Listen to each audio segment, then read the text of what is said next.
This is building guitar solos using chord notes. If you know the chord progression, then we can use the notes from those chords to make some simple basic guitar lines, or at least a starting point to create more complex guitar solos. Let's start with a basic chord progression. We're going to do D, C, G, D, which is actually the chord progression for Sweet Child of Mine. First thing we're going to do is turn these chords into bar chords. This way we can eliminate open strings. So we'll take our D, and that becomes bar chord D on the 2nd fret. We'll take our C chord, that becomes bar chord on the 3rd fret, and we'll take our G chord, becomes a bar chord on the 3rd fret as well.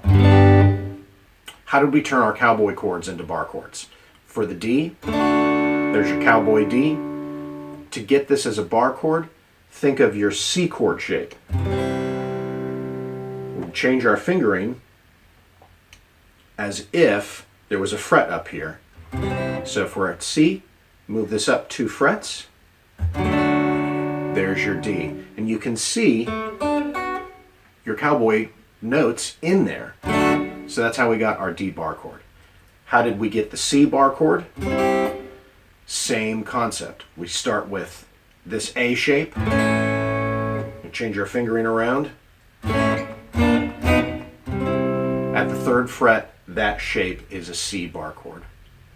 Same thing for the G. This starts off as an E major shape. If we changed our fingering around, moved it up to the 3rd fret. E, F, G. And there's your bar chord. From there, we're just stealing notes.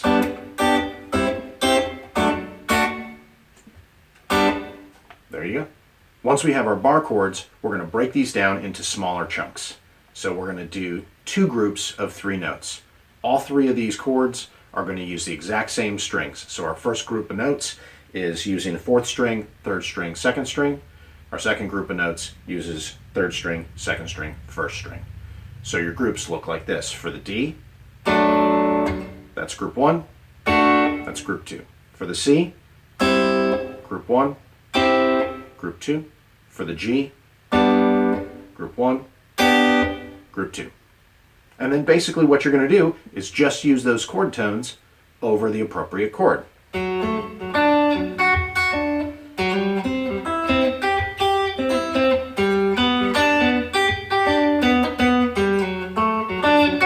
There you go.